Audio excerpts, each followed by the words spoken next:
Bien le bonjour, vous êtes enseignant et vous vous demandez comment créer un espace de classe sur le NT où vous vous retrouvez vraiment dans votre petit univers lié à votre discipline, à vos cours, où vous pourrez tout gérer, les forums, etc., donner des cours, des devoirs aux élèves. Eh bien, je vais vous expliquer comment faire.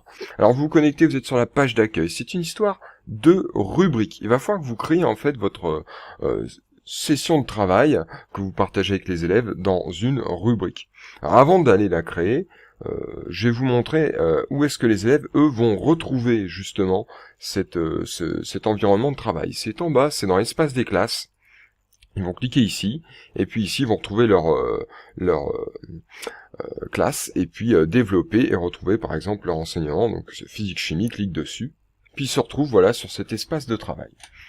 Il y a une page d'accueil, il y a ici aussi un petit résumé, et puis vous avez plein d'outils ici qu'ils peuvent utiliser, et ça c'est vous et vos élèves qui allez seulement y avoir accès. Alors, la page d'accueil, bon, c'est pour retourner à cette page que vous pouvez voir ici. Le blog, c'est pour pouvoir poster des articles, des news. L'agenda, c'est pour que les élèves puissent retrouver ici, par exemple, leur prochain cours ou le prochain devoir. Il suffit juste de cliquer sur plus et puis vous créez tout simplement la séance de travail. Pareil, je l'ai pas dit pour blog, mais blog, vous cliquez ici, vous créez l'article, tout bêtement. Le forum, ici, c'est là où les élèves vont pouvoir poser des questions à tout moment et vous répondrez quand vous vous connecterez. Pareil, vous créez un sujet en cliquant ici, tout simplement. Le chat, là, c'est pour discuter en direct. Vous créez ici le chat pour pouvoir discuter avec vos élèves en cliquant ici. Dossier partagé. Vous créez un dossier, encore une fois en cliquant ici, c'est tout bête, hein, et du coup, vous allez pouvoir mettre des fichiers dedans. Tout simplement, les élèves vont pouvoir les retrouver. Je vous montre un exemple rapidement avec le blog. Créer un article. Quand vous créez un article, vous voyez, vous avez ici la possibilité de mettre un titre, de mettre une petite précision sur ce dont il s'agit, une image au tout début de l'article, et puis ensuite vous écrivez ici votre article avec un traitement de texte classique, avec de la couleur, de la mise en page. Vous pouvez mettre des liens de type fichier son, des liens aussi vers des vidéos, etc., etc. Alors je vais vous expliquer quand même un petit truc avant d'aller plus loin, c'est que quand vous mettez un fichier audio ou vidéo, vous cliquez ici et vous pouvez sélectionner les fichiers dans vos dossiers personnels. Mais du coup, le petit souci avec ça, c'est qu'à chaque fois que vous allez, par exemple, si vous avez une vidéo que vous voulez donner à plusieurs classes, vous avez 4 secondes, et bien si vous le faites 4 fois pour pour chacune des classes, ça va prendre de la place. Donc il y a une petite astuce pour faire en sorte que ça en prenne 4 fois moins, en l'occurrence ici. Vous allez ici dans...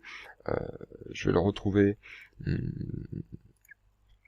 alors, il est où que je le retrouve? Ici, dans Services personnels, et vous cliquez sur Porte documents. Et dans Porte documents, vous pouvez ici, encore une fois en cliquant ici en haut à droite, ajouter des fichiers. Vous allez retrouver dans les fichiers de votre ordinateur. Bon, moi j'en ai mis un. Et du coup, à chaque fois que vous voulez créer un article ou n'importe, où vous allez mettre un lien vers ici en l'occurrence un fichier audio, mais ça peut être vidéo aussi, eh bien vous n'aurez plus qu'à, je vais vous montrer, on va recréer un article, vous n'avez plus qu'à cliquer ici, et aller le chercher avec le petit onglet qui fait défiler depuis mon porte-document, et là, vous allez le retrouver. Vous voyez, il est là. Bon voilà, ça permet de gagner un peu en place. Idéalement, si vous avez une vidéo ou du son, il faut idéalement quand même qu'il soit hébergé à l'extérieur. Par exemple des vidéos YouTube ou autre. Voilà, alors comment créer eh bien, c'est là notre sujet, comment créer un espace comme ça de travail pour juste vos enseignements avec une classe. Alors, du coup, il faut aller dans rubrique. Dans rubrique, encore une fois, il va falloir que vous créiez, du coup, ça s'appelle une rubrique, cet espace de travail, une rubrique. Cette rubrique, vous allez la mettre dans la classe dans laquelle vous voulez créer cet espace de travail. Par exemple, les premières 4, on va créer une rubrique, je vais lui donner un nom, donc physique-chimie, voilà, je me propose déjà physique-chimie. Et donc, dans la classe de première 4, nous avons dit. Je crée la rubrique. Là, je vais me retrouver dans un espace où je peux faire des petites modifs. Je peux accorder des droits aussi d'accès à diverses personnes. Voilà, je peux un peu tout gérer. C'est un peu le tableau de bord. Alors, sur cette page, moi, le titre, il est là. C'est très bien, physique-chimie. Je vais mettre toutes les possibilités d'outils pour travailler. Donc, il faut cliquer dessus pour les valider. Et donc, c'est bien ma page d'accueil. Ici, je vais pouvoir mettre une petite présentation. Alors, je vais mettre bienvenue en physique, chimie, la meilleure, j'ai fait une faute, hein. La meilleure des disciplines. Évidemment. Voilà. Donc, une fois qu'on a fait tout ça, vous pouvez enregistrer. Vous pouvez créer du coup maintenant cet espace de travail. Je vais quand même modifier, très important, les droits d'accès, parce que si je veux que moi je puisse y accéder évidemment en tant que gestionnaire, donc j'ai tous les droits, les élèves aussi et les parents également, eh bien il faut en passer par les droits d'accès. Alors par défaut, normalement, j'ai eu des petites surprises, mais par défaut, voilà ce que l'on peut voir. On peut voir que l'on se retrouve avec, du coup, les élèves qui sont rédacteurs avec mise en ligne comme droit, j'ai expliqué ça juste après, les parents comme visiteurs, les super administrateurs et puis les enseignants. Alors du coup, à chaque fois, si ça les concerne pas, vous pouvez les supprimer. Donc là, super administrateur, je vais les supprimer, les enseignants, je les supprime, etc., etc., etc. Là, on peut voir que les élèves sont rédacteurs avec mise en ligne et les parents sont visiteurs. Je vais vous montrer, donc ça c'est très bien, hein, je vais pas le modifier, mais je vais vous montrer par exemple si je voulais ajouter quelqu'un, comment ça fonctionne. Ajouter soit une personne, soit une population, je vais faire une population. Alors, ici je vais aller dans le groupe, et je vais donc aller dans mon établissement, donc lycée Claude Fauriel, il est là par défaut, et groupe pédagogique, les classes, et donc là on est en première 4. Alors on va supposer que les parents, par exemple, n'étaient pas dans le... Ça m'est déjà arrivé, hein, n'étaient pas dans le listing en dessous. Là. Donc voilà, j'ai mis première 4, c'est très bien, je vais défiler tout en bas. Et donc là, je peux leur donner, voilà, 5 possibilités de droits. Alors, visiteurs, c'est-à-dire qu'ils ne peuvent que regarder. Rédacteurs, c'est-à-dire qu'ils peuvent rédiger un peu, poser des questions, mais ça passe par l'accord du gestionnaire. Le gestionnaire, c'est vous, hein, par défaut. Rédacteurs avec mise en ligne, c'est-à-dire qu'ils peuvent créer des sujets, ils peuvent créer des forums, voilà, ils ont plus de liberté.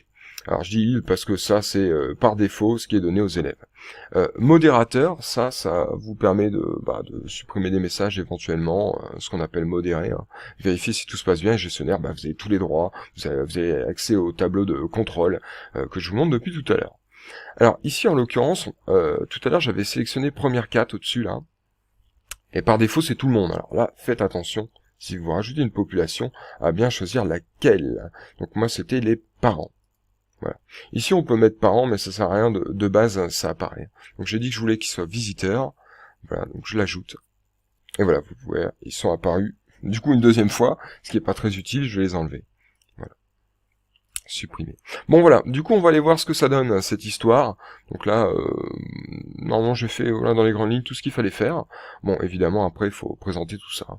Donc espace de classe, première 4 et physique chimie. Donc voilà.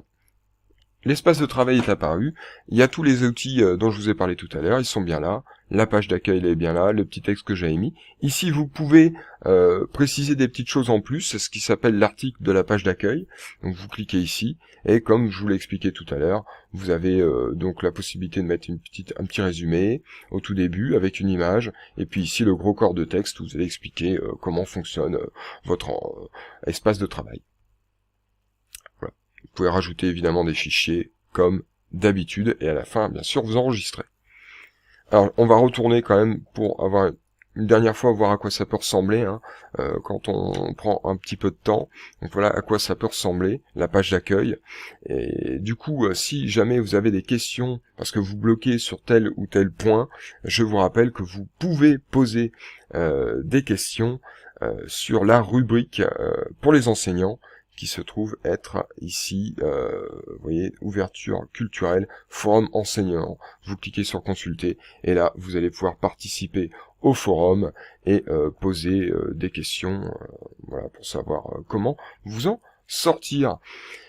Voilà pour ce tuto. Eh bien, bonne journée. Prenez soin de vous et de vos proches. À une prochaine vidéo.